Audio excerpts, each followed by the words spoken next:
Hi, everybody. Let's talk about what I ate last week, what I cooked last week, what I bought last week, but also, as always, let's get into some TikTok updates. But before that, even, let's talk about some general updates. Okay, this is TikTok adjacent, but there is a skillet queso update. Chili's has given in to the demands of the people, the whims of the market, and they are going to bring skillet queso back. They are going to keep the Southwestern queso, however, on the menu, which I have not tried. It looks watery per the videos that I'm seeing on the internet. I don't know. Why would you keep two similar skillet quesos on a menu? They also have a white queso. I don't know what's happening with that. Sorry that I don't have an update for you. I don't work at Chili's yet. That's what I got. So I will be returning to Chili's. It's coming back in December. So I will be going back sometime after that. Okay, I have another update about lemon posset. So I talked about lemon posset last week and how I wasn't sure why I hadn't made it before or why people aren't making it all the time. And then I saw a video of someone in England or the UK making mascarpone. And I realized that's what lemon posset is. It's mascarpone. So when I was making lemon posset, I was like, oh, this tastes like the cream on top of a yogurt or like a really thick, full fat yogurt. Or not taste it. It has the same texture. So mascarpone is just cream that is curdled with lemon juice, which is what a lemon posset is, just a sweetened version of that. This video I saw though, I don't remember his name, but he added like a malted milk product. He added some type of malt product to the mascarpone, and I guess it served as a thickening agent. He also strains the mascarpone, so you curdle it with the lemon juice and then strain it into a really thick product. So the lemon posset you are not straining. So it's a little different, but sort of a revelation. I guess I never really thought about how mascarpone was made until that video. Okay. I have an update. I have a pumpkin update. If you remember, I grew a field of pumpkins. They are all over our house. We did give some away to a harvest festival, but Brian brought home some Thai Kang Cobb pumpkins, which I had never encountered before. They're really pretty. And well, they're pretty gnarled and gross looking, actually. They look diseased, but that they're supposed to look like that. It's a little bit charming. They look like gremlins. They're sort of stout and wide, and they have like very large ribbed sections, and they're kind of bumpy. And then I have a dark gray and then like a light pinkish one. And I guess they're good for cooking. So I recently discovered that you can watch Martha Stewart, her full-blown channel on Amazon Prime's version of live TV. And she was doing some Thanksgiving cooking, and she did a vegetarian stuffing that was in a hollowed out pumpkin that looked stout and similar to this Thai Kang Cobb pumpkin. Anyway, I don't know what I'm going to do with this pumpkin yet. For now, they are decorative. But I hear they're good for eating, so there's a possibility that they will be sacrificed. They could be stuffed. I think they would look good stuffed, and that could be like a 2-for-1 because they look good, but then you still get to use the insides. I did actually, let's go back to Martha for a second. I was watching her Thanksgiving special, and she invited Sarah Foster on. Sarah Foster has a restaurant in Durham called Foster's Market that has been around for a long time. A lot of people have worked there, and she's written like 6 cookbooks. She used to work for Martha Stewart a long time ago. So Martha had her on, and she was cooking some Southern Thanksgiving items like oyster pie, I don't know if that's the right word. Anyway, she has a spoon bread that is made from, it's gluten free. I think it's coincidentally gluten free. It's corn grits and I think she uses sweet potato, but you could use pumpkin and egg whites. That's what's used for the lift. And I'm thinking actually, if I cooked this pumpkin, roasted it, used the insides as the sweet potato component of this spoon bread, and then bake the bread in the pumpkin, that might be, I don't know. I'm going to think about that. Okay, what else do I have? Okay, let's get into TikTok updates. South Shore bar pie from TikTok account Sean's underscore pizza. There is, I guess, a guy named Sean who makes a South Shore, and South Shore is referring to Massachusetts South Shore bar pie, which reminds me of the pizza that I ate visiting my grandparents there growing up. They lived in Plymouth, and we would go to a place called Ernie's. We would go to Christo's, and it's that Greek-style buttery, crackery crust. And this feels similar. I mean, I don't know how they make those Greek pizzas, but this guy took like a shallow pie pan, like a metal pie pan, and rubbed it with Crisco, and then pressed a dough that he kneaded over time. So it did get elastic. He did some series of stretch and folds over a series of hours. Spread the pie crust out into this Criscoed pan and really fries it. I mean, it's like a fried crust. And it looked really shallow and greasy, crunchy. It looked great. And easy enough to make at home. So I may be trying that. I do want to talk about Old Colony Smokehouse in Edenton, North Carolina. Their videos have been coming up on my feed a lot. I don't know if they're good or not, but I have heard of Edenton, which is on the water. I think it is a tourist destination of some sorts. It's not a beach town because it's sort of like inland a little bit, like Richmond is. It's like in a bay, but it is technically on the water. I think they have old houses there. It's more of like a colonial Williamsburg type. That's not the if you've ever been to like Beaufort on the water, historical is the word I'm looking for. Anyway, I've never actually been there, so I might be completely wrong, but I showed these videos to Brian, and he pointed out that the guy who was serving the food was picking up the food with his bare hands, so he may not be going there.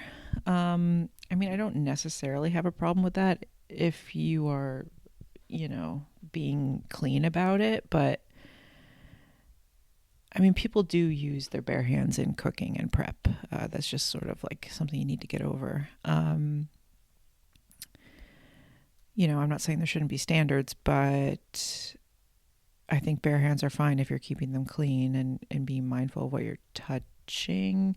Anyway, I guess they do barbecue. They are a smokehouse, but they do a lot of sides. It seems cafeteria style, old school. It looks like an old school place, and that's why I want to go there. And a lot of people travel to go there. I don't know actually if they're just traveling to Edenton and happening to go there. Anyway, it seems like people are traveling just to eat here. And one thing that they had that I'd never heard of before was butter bean pie. It actually looks kind of gross, but I do love butter beans.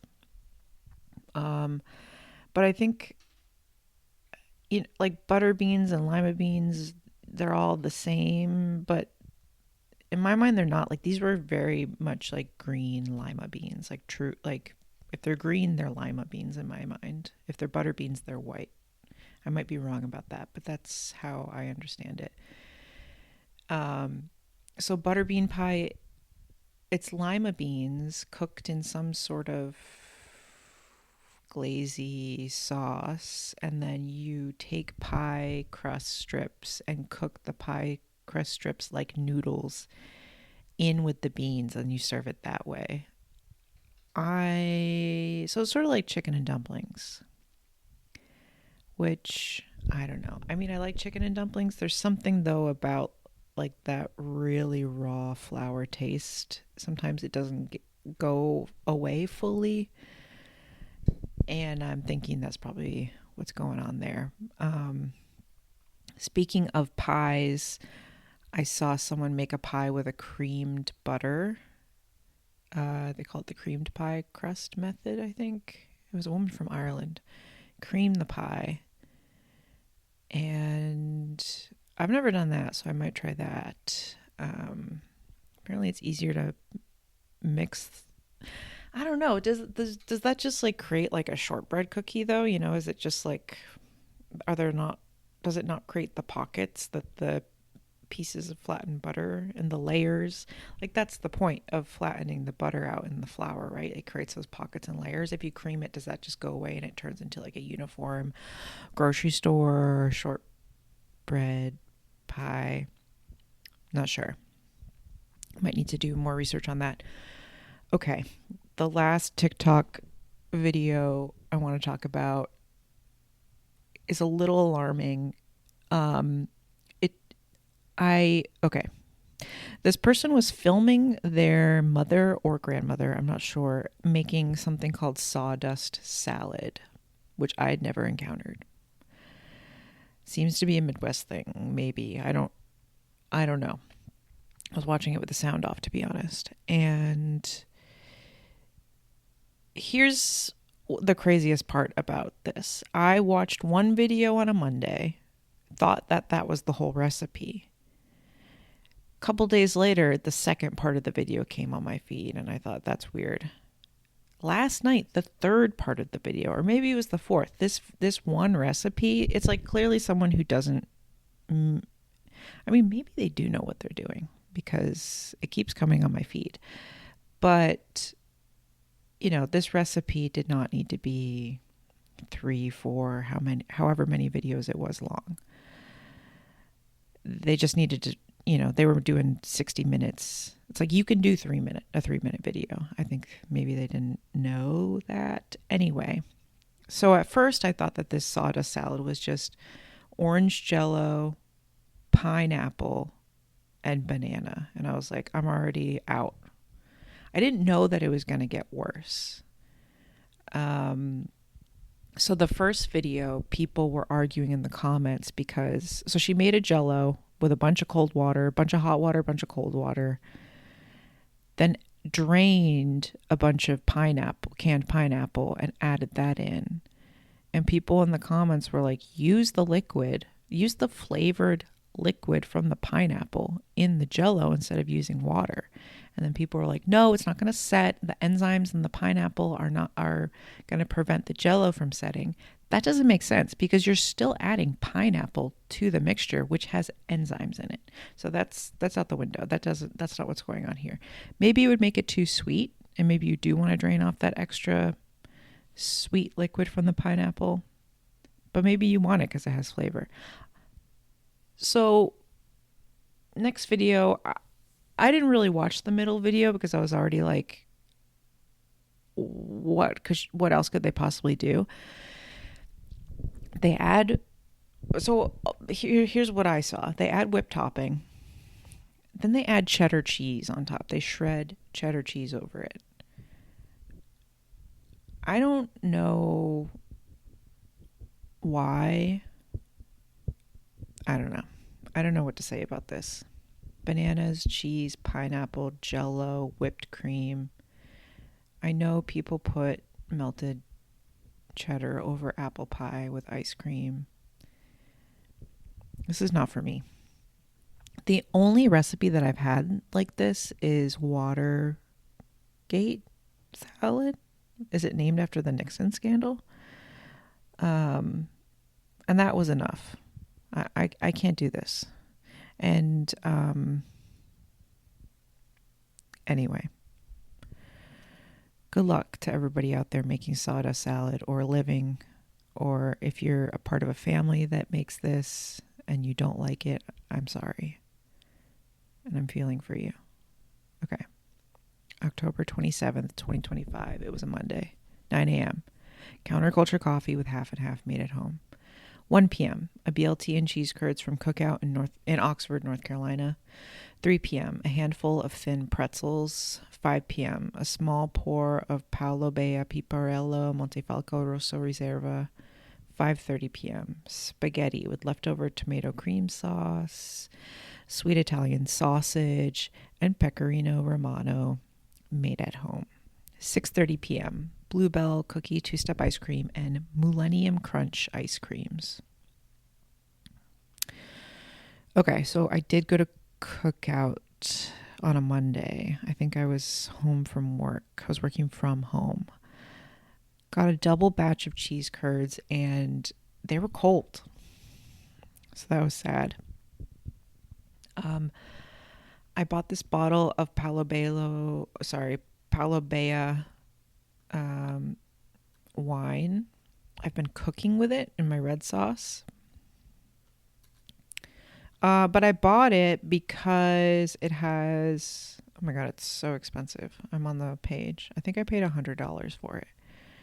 But I did get a discount on it. This website is listing it at $120 a bottle. So the winery is Paolo Bea. The grapes are Sangiovese, Sagrantino, Montepulciano. It's from Umbria, Montefalco, Umbria. So I really want the Sangiovese grapes. I want that tannic. And Montepulciano. This ruby red wine offers aromas of roasted plum, dried herbs, ripe blackberry layered with black pepper, vanilla, and licorice. The soft, structured palate shows a distinct streak of acidity and introduces notes of ripe cherry, black currant, dark chocolate, and truffles.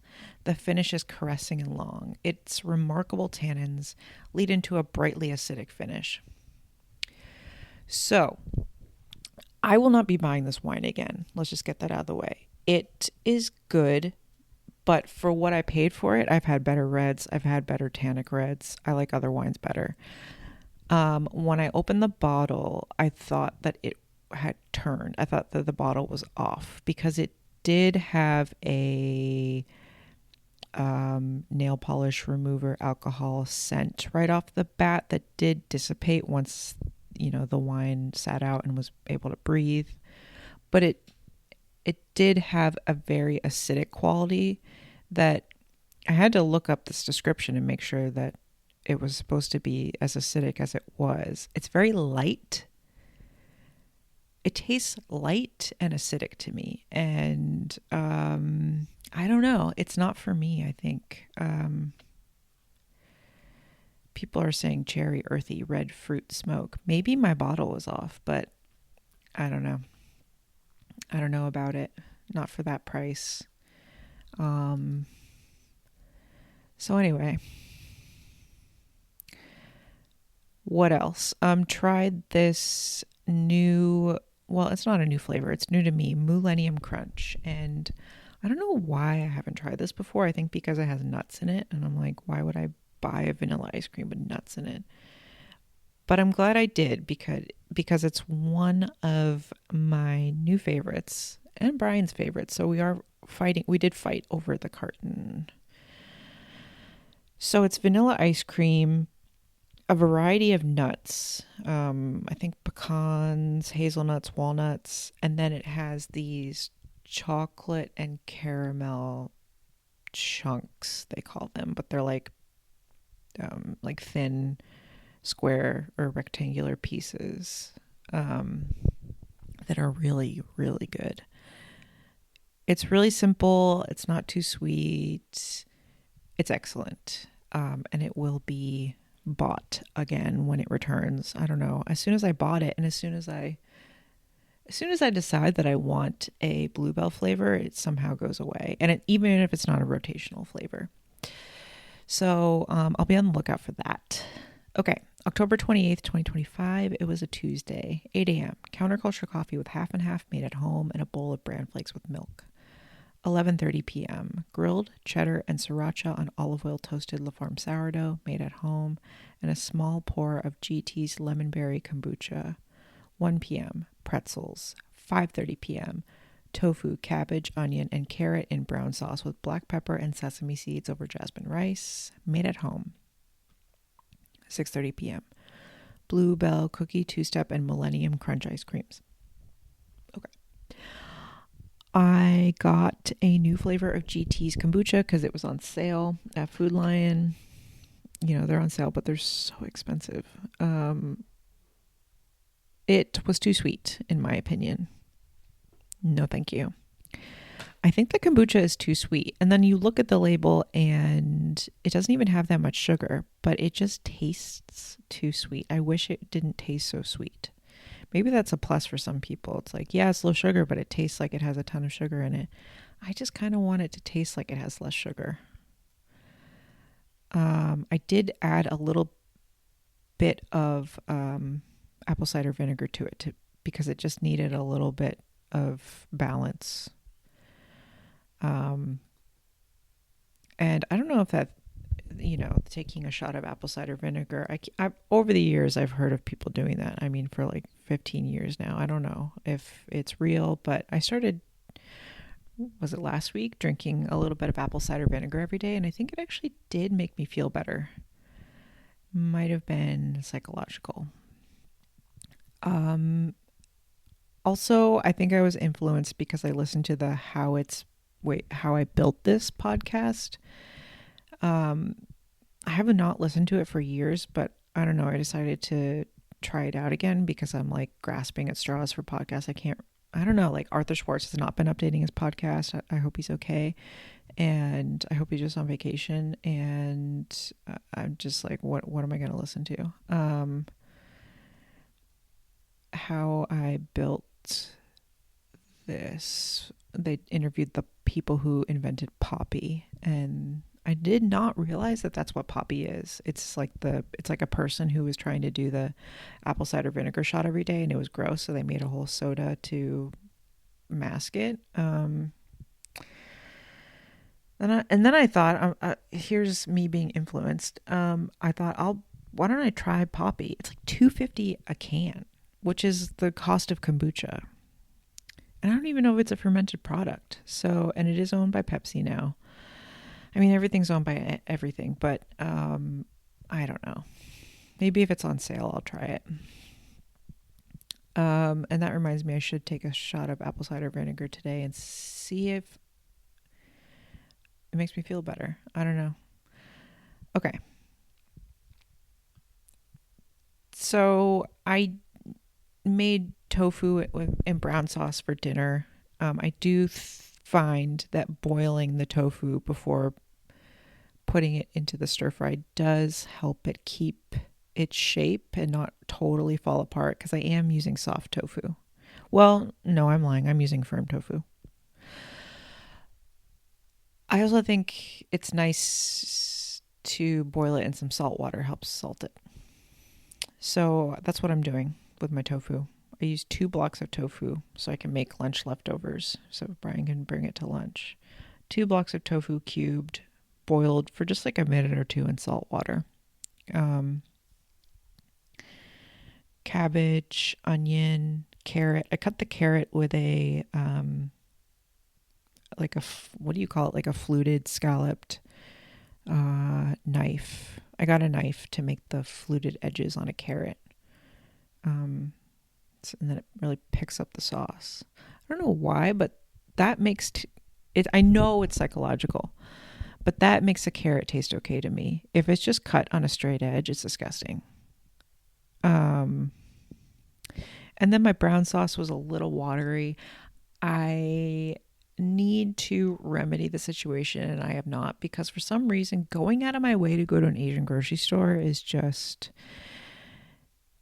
I have to like cross a whole highway and go, okay, in order to go to an Asian grocery store, I need to like take an exit on my highway that is on the opposite side of the highway. You know how the exits are usually on the right side? I have to like cross the highway and get on an exit on the left side. And for some reason that is a mental block for me, and I think it's scary. So I cannot take that exit and go to the Asian grocery store and get the aged soy sauce that I need to make my recipes work, because that's how I've been making my brown sauce for years, and it's not too salty. And I can add a quarter cup of it to a cup of chicken stock, and it makes the sauce. Now, I'm too scared to add a quarter cup of this regular soy sauce because it's just too salty. And maybe I'm just being a baby. Maybe it's not actually a problem, but that's what's going on. And I just need to either order some. Well, okay, so I ordered. I've talked about this before. I needed coconut milk. Again, I'm too scared to drive to the store. I found a great deal for it actually on hmart.com. They didn't have any aged soy sauce on their website, which is crazy to me. So I just need to find a different way to access aged soy sauce, order it somewhere else. It does taste better, I think. And I know it has different uses and purposes, but I'm missing it a lot. Okay. And so back to ice cream a little bit. I'm having a little scoop of Bluebell Cookie Two-Step alongside a Millennium Crunch scoop. The Cookie Two-Step is too sweet. It is too sweet. I think they flavor the base with brown sugar, and it's too much. You need to dial it back. There are too many sweet add-ins, so you can't add sweet to the base as well. October 29th, 2025. It was a Wednesday. 7:30 a.m. Counterculture coffee with half and half made at home. 9 a.m. A bowl of bran flakes with milk. 11:30 a.m. A bowl of pretzels and a small pour of GT's lemonberry kombucha. 2:30 p.m. Leftover vegetables and tofu in brown sauce over rice. 6 p.m. Screamin' Sicilian frozen pepperoni pizza and romaine lettuce with Parmesan, black pepper, and creamy Caesar dressing made at home. 7 p.m. Bluebell Millennium Crunch ice cream. Okay. Got to stay at home again at work from home because I share a parking pass with somebody and they needed to use it. So that was a joy. I had 3 small meals throughout the day, a bowl of pretzels like a toddler. Every time I make myself a tiny bowl of pretzels and sit down on the couch to do work with the TV on, I feel like a toddler.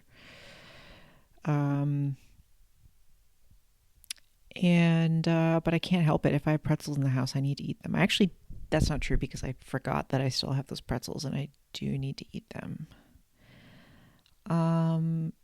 Okay, so let's talk about the Screamin' Sicilian frozen pizza because it was amazing. They were on sale, I believe, at Food Lion. I don't think that Whole Foods carries them, but they are having pizza sales right now, frozen pizza sales. So these Screamin' Sicilian frozen pizzas were, I think they were buy one get one. I don't remember, but it was a good sale. They were basically at least 50% off. So I got 2. I got the thin crust. It's covered in pepperoni. There's not a bare spot on the pizza. Overlapping pepperoni all over the place. The crust is super thin and great. I loved it. I will be getting this pizza again. Probably only if it's on sale. Because that's how I operate with frozen pizzas.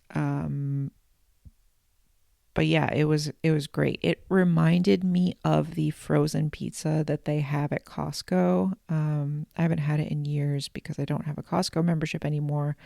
But, 4 or 5 years ago when I did, Costco had a store brand, Kirkland brand pack of frozen pepperoni pizzas. I think there were 4 to a box and it was $12. So they were $3 each. I'm sure the price has gone up.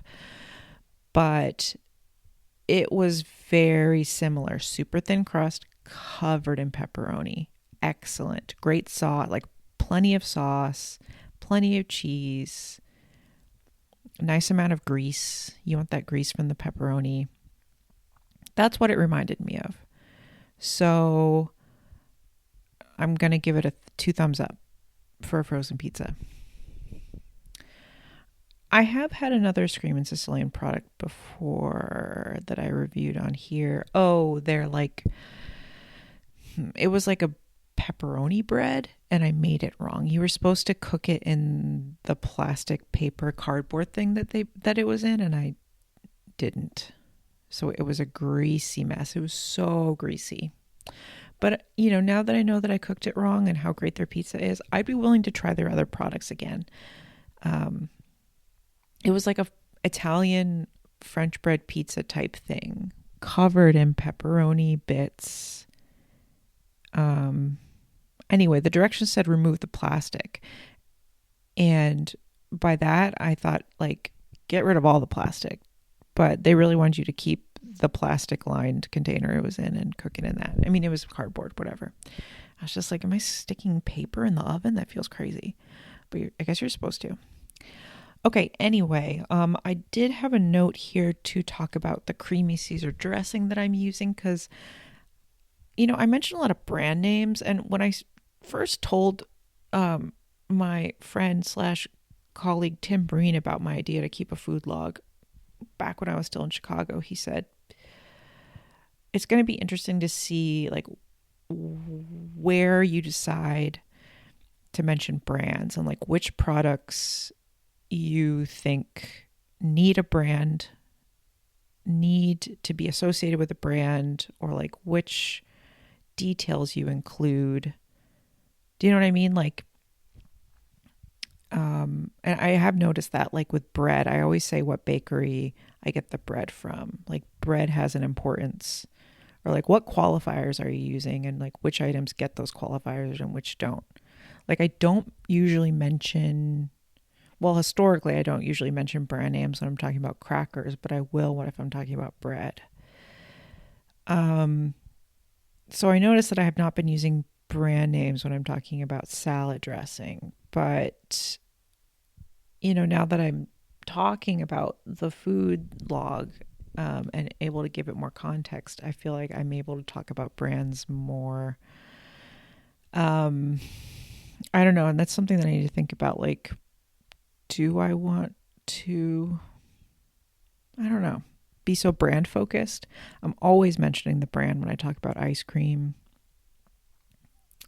And why am I doing that with ice cream but not salad dressing? I don't know. That is,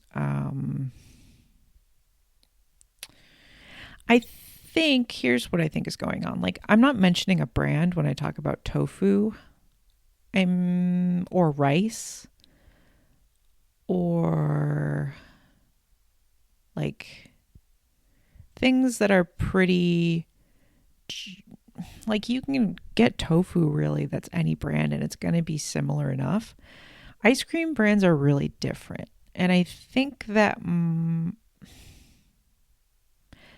that's not true and that's not fair. But I think where brand allegiances exist, I am going to mention a brand. Like people are very particular about ice cream brands. So I'm going to mention what brand. Like people don't have like a tofu brand that they're like repping. So anyway, that's my working theory for now. But back to the Caesar dressing. So I am using Newman's Own. When it's on sale, I'll buy it. And I am going to have to switch. And here's something that I always forget when I'm switching Caesar salad dressings. I always forget to preload it in the fridge. So once I run out of a bottle, because you need the salad dressing to be cold for your Caesar salad. So you got to keep it in the fridge. You got to keep the next bottle running up. As soon as the first one runs out, you got to load in the second into the fridge. So it's cold for your next salad. So I just loaded Brianna's salad dressing. I got that on sale. I'll be curious to try that. It is a creamy Caesar. I did really like the Newman's Own creamy Caesar dressing. Just ran out of it. So Bon Appetit Test Kitchen. of course, all their articles are behind a paywall, but thank God I remembered.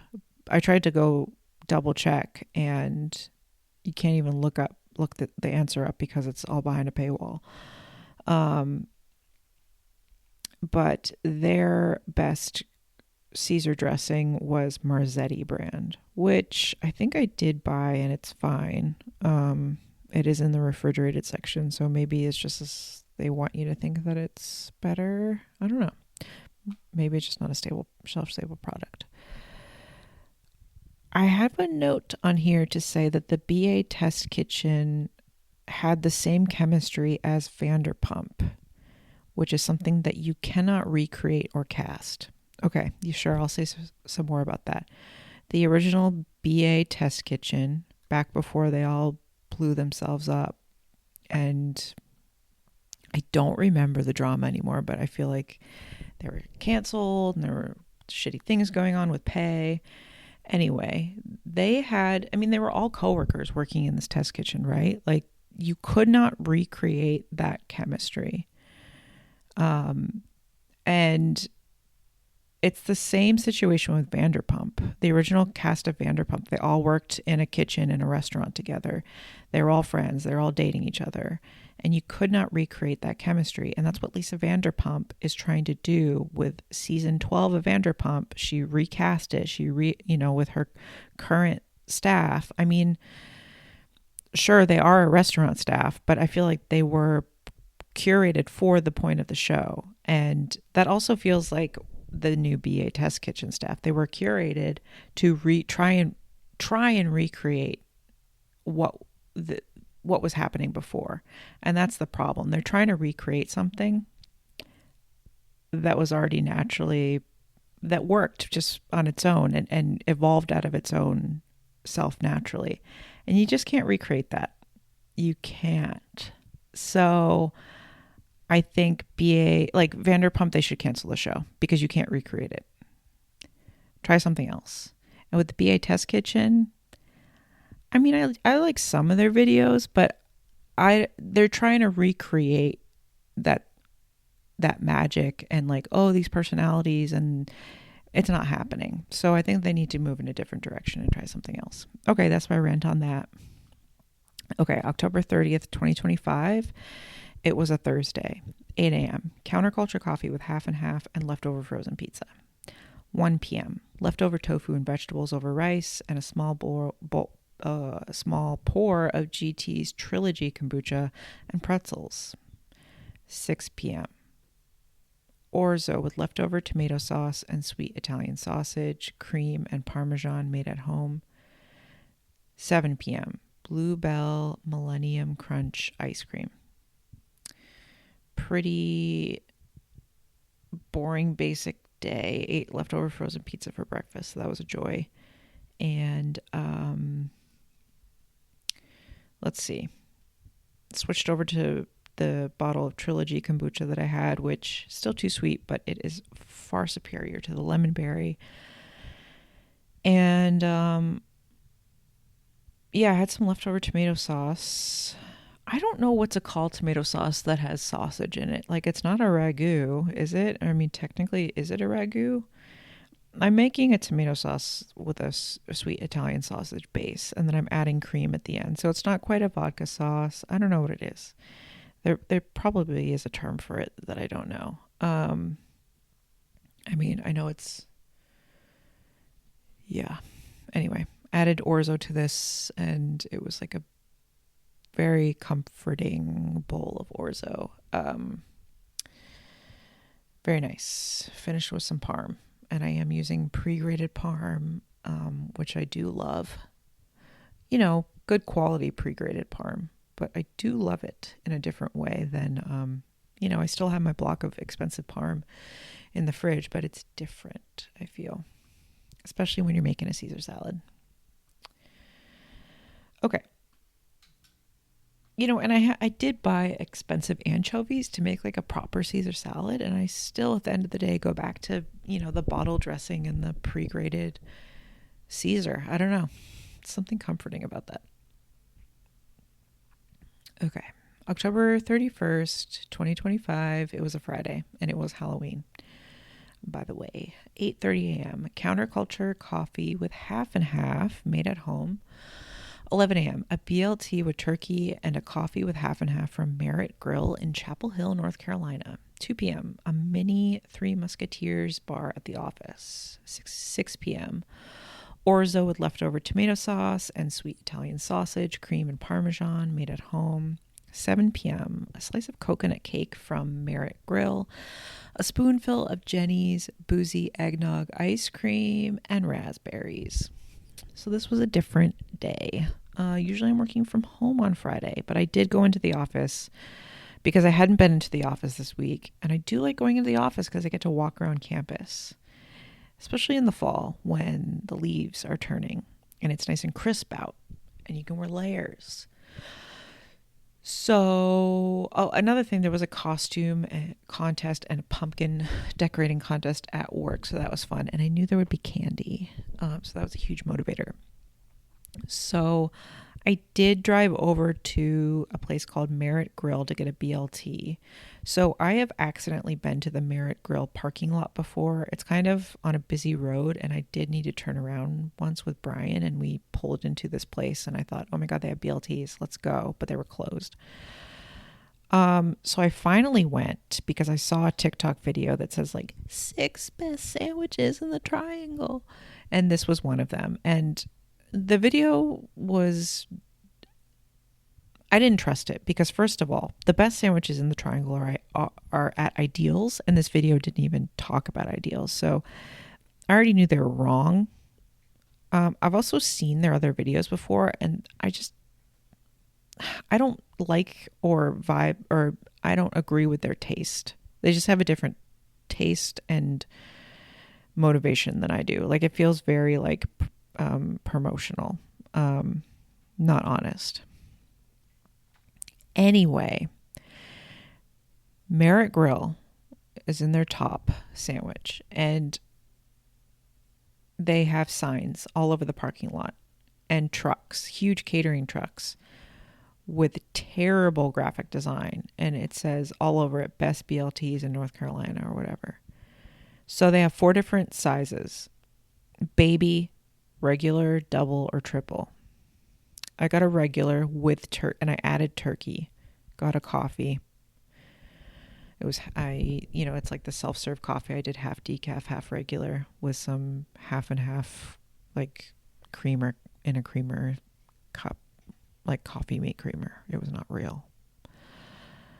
It was okay. It comes on sourdough. The bacon was good quality. It was a little bit fatty, and I did have to spit a lot of it out because, look, I've choked on fatty, chewy bacon before. It is a hazard. And it's just like, I don't want to chew on bacon fat for 4 hours. So I did spit a lot of the bacon out. The tomatoes were fine. I mean, I'm an idiot for going to get a BLT when it's not tomato season. The lettuce was fine.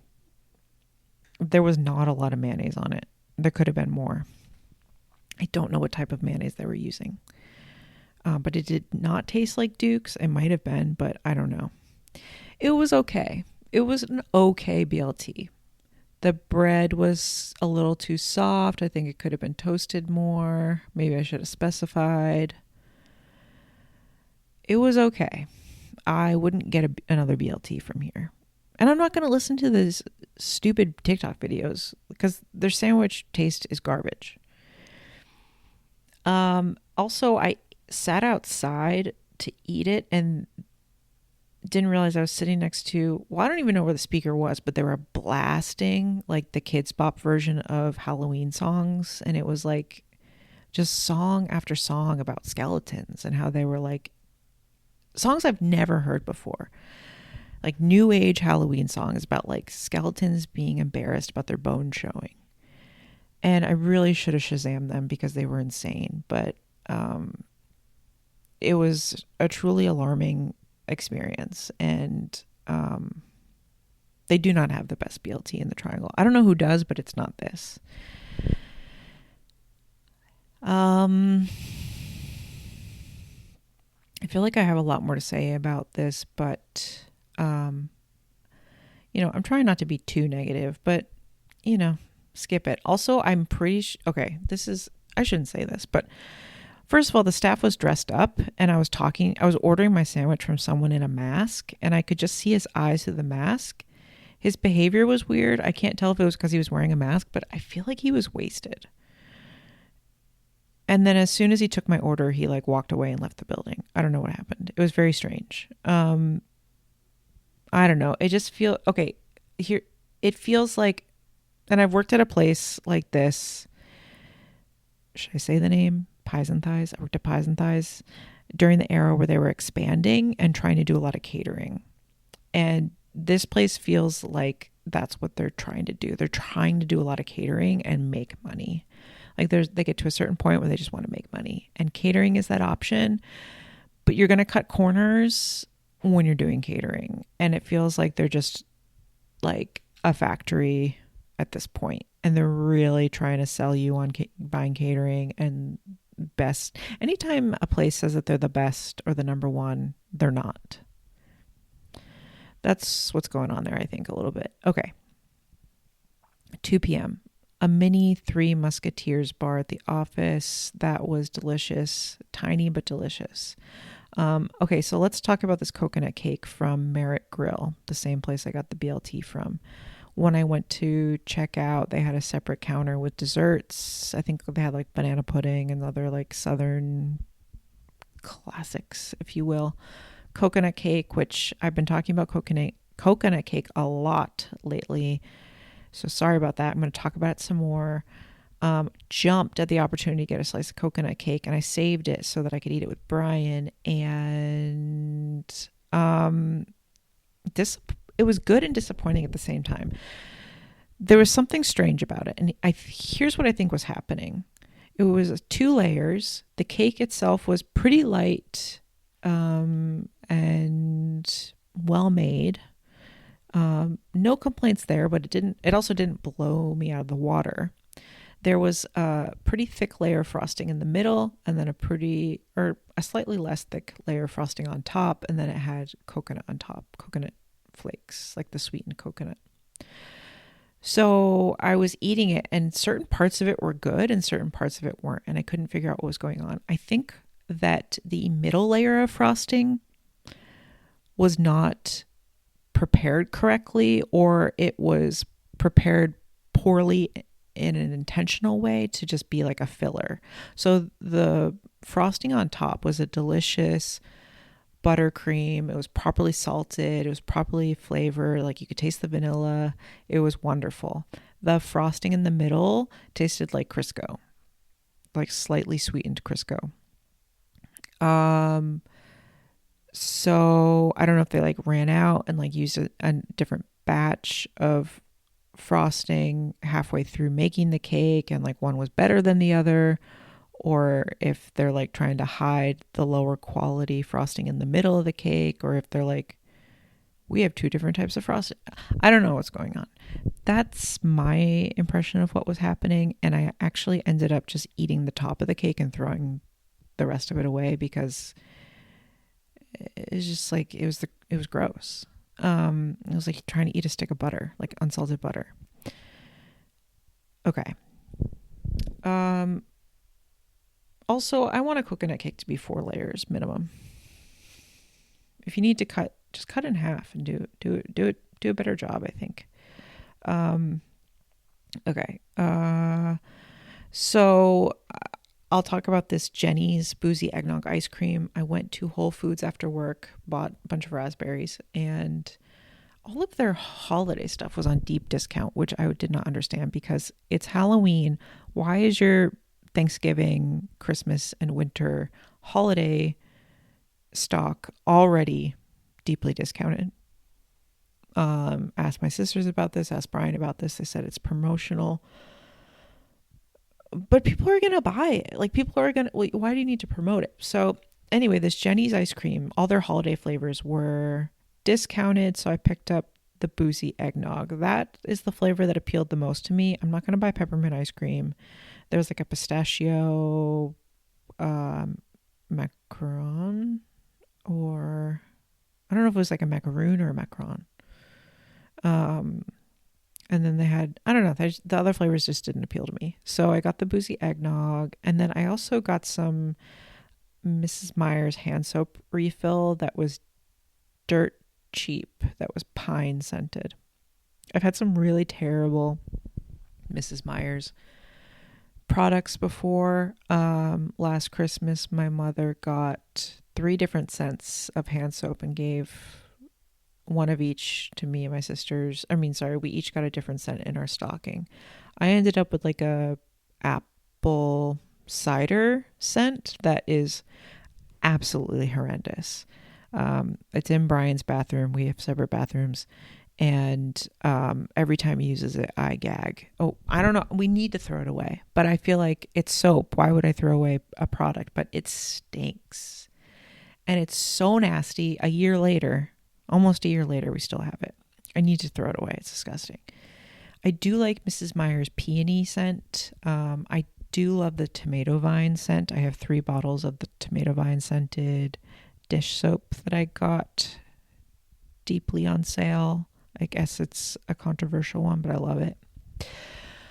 There's some good scents. This pine scent I think will be fun for winter. Okay, so the boozy eggnog, it's really intense. It's heavily spiced. The texture is very creamy and soft. I think there's some amaretto in it. I don't know. I'm wondering, I don't know if there's actual booze in it, but I think that would contribute to the texture being soft, since alcohol doesn't freeze. It's an ice cream where it's really like it's a 1 scooper. Like you can do 1 scoop and that's really about it. It's too much. I think it would be really good in like, what's that dessert? Okay, my last day working at the farm, the farm owner Dave made us all a dessert that was like a layered dessert in a cocktail glass that was gingerbread cookie, whipped cream, something else, and then you pour like a booze over it and eat it. And I think in that application it might be good, like if there was like cookie crumbles, like a ginger cookie, and then a scoop of the boozy eggnog, and then maybe like a drizzle of like some sharp alcohol. But I don't know, the boozy eggnog is like intense enough. Maybe you don't need that. What dessert am I thinking of? Okay, so I had to pause and go back to my food log from 2022 and find out. So it was Syllabub. So Dave, who is at Red's Quality Acre in Durham, if you are looking for a CSA, I highly recommend Red's Quality Acre. They do a winter CSA as well. He made Syllabub, which kind of makes sense because he did live in England for a little bit. So Syllabub is a light, frothy British dessert or drink made from a mixture of sweetened cream or milk, wine or cider, and citrus. Originating in the 16th century, it is known for its simple preparation and elegant presentation. The acid in the alcohol or fruit thickens the dairy, creating a distinctive 2-layer dessert in a glass.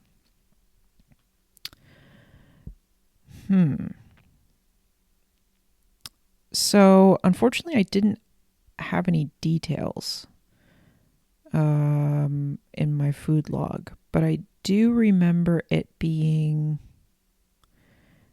there was a cream, like a whipped cream component, and then like a ginger cookie, and it was layered like a trifle, and then we poured brandy over it. And maybe that was it, but it was delicious. I do have a picture of it somewhere. But anyway, that was a fun dessert. So why am I talking about that? I don't even remember. I lost my place. This is a disaster. Oh my God, I have so much more to talk about and I'm almost at the hour. Okay.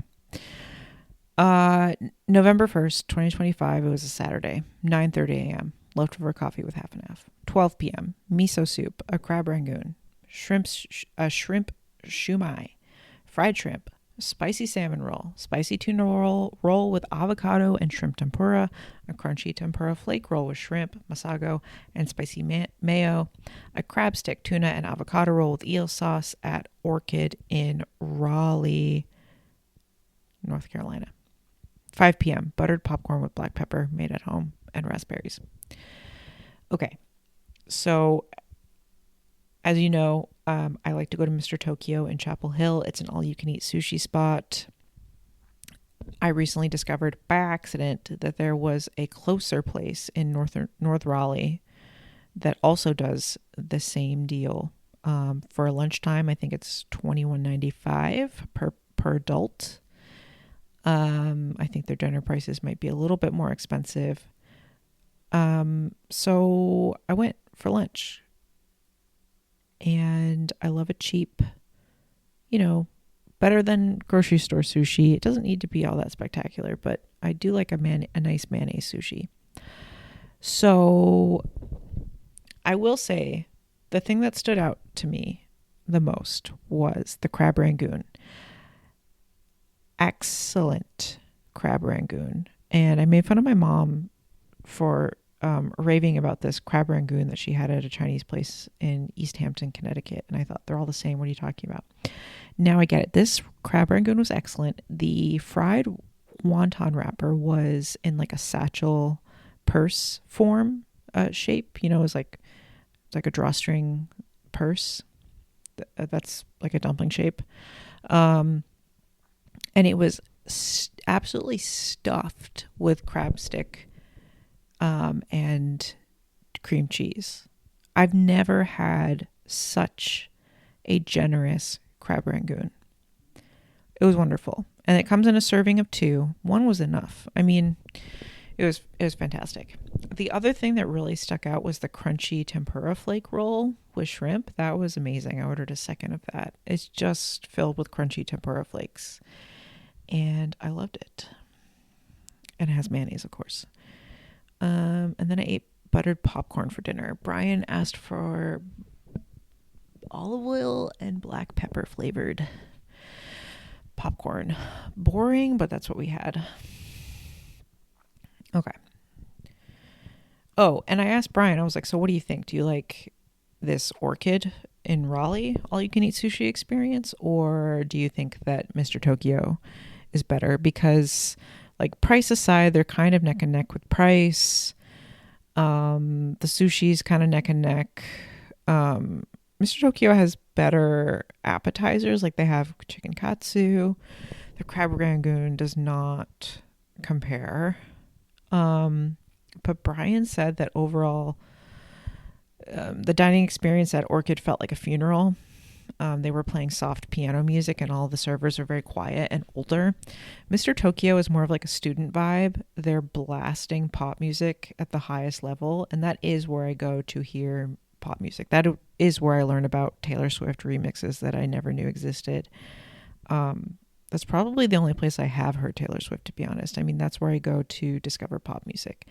So the environment is better at Mr. Tokyo. So yeah, I don't know. I think we're not ruling out Mr. Tokyo just because they don't have good crab Rangoon. That's what I'm saying. November 2nd, 2025. It was a Sunday. 9 a.m. Counterculture coffee with half and half, 2 sunny eggs, half of a true story, Vermont maple breakfast sausage, fried potato wedges with onion and carmine peppers, and raspberries made at home. 3 p.m. A cheeseburger, bacon ranch wrap, and cheese curds with ranch from Cookout in Oxford, North Carolina. 4:30 p.m. Bluebell cookie 2-step ice cream. Okay, so I like to make big breakfast at least one day out of the weekend. And talking about brands, I did include the brand of the sausage that I bought because it was expensive and I got it from Whole Foods, but it was on sale. The brand is True Story. It seems to be like a family-owned farmer conglomerate type thing. It's heritage pork and it had Vermont maple syrup in it, apparently. Brian commented that it tasted lighter. And it did. It felt less fatty. It felt like there was more like true pork, meat rather than fat. So it was lighter tasting overall. It had a natural sheep stomach casing. Pretty. I mean, it had maple flavor, but it was more. It just tasted sweet. I wouldn't say it was actually tasted like maple syrup. But it was good. Mine had a lot of gristle, like the hard gristle that you kind of can't bite. So I did end up giving half of mine to Brian. They're decent size, so I only cooked up one for each of us. And I froze the other three. It comes in a pack of 5, which I hate, but what can you do? So yeah, I looked at their website. Their website seems a little bit like big company. I don't know. And then I did read about people on Reddit buying their turkey, deli turkey at Costco and it being rotten. So not sure. I'll give it a 6 out of 10. I do appreciate a farmer, any business that does support farmers growing heirloom pork and heritage breed and doing, practicing regenerative farming. And then I fried these potato wedges, British roast style, I would say. I boiled potato wedges and then I didn't really shake them up enough to get those craggy edges, but they were broken up a little bit, and then I fried them in oil, and they were very British roast potatoes-esque. I mean, I know those are more like halved potatoes than the wedges that I did, but and then Brian brought home some Carmen Italian red sweet peppers, and I fried those up in the potato wedges, and those were great. We used to grow those at the farm that I worked on that served the Syllabub. Okay, I have a link here to the True Story breakfast sausage. I don't know. Let me click it and see if there's anything that I needed to talk about. Pork. Let me read you the ingredients. Pork, Vermont maple syrup, water, potassium lactate, brown sugar, sage, mace, white pepper, salt, celery powder, and a natural sheep casing. No nitrates, no preservatives, no antibiotics, no carrageenans. I don't know what those are. Anyway, I'd recommend it, I guess. So, gave Cookout another shot. I don't know. Brian really wanted to go to Cookout, which is rare. So we went to Cookout, and I got a cheeseburger. I get the small junior tray burger, which is really small, and I get everything on it with the cheese, lettuce. It was a really stacked burger, I will say. Bacon ranch wrap, which is delicious, and their cheese curds. I wish I had ordered double cheese curds this time because they were phenomenal. They were huge, freshly fried. They shattered when you bit into them, and the cheese was all melted on the inside. They were incredible, and they were properly salted. And I did order ranch on the side, and they have a product called Max Ranch. It's like a really intense ranch. Those little ranch ramekin with the foil tops. So yeah, that was great. And I don't know if you've heard, but there are a few Cookout locations in Virginia, and Virginia recently had a styrofoam ban. So unfortunately, Cookout does use styrofoam trays and cups, but so in Virginia, they had to switch their packaging over to a cardboard or waxed paper box and waxed paper cups, and the box is really cool, and I wish that they would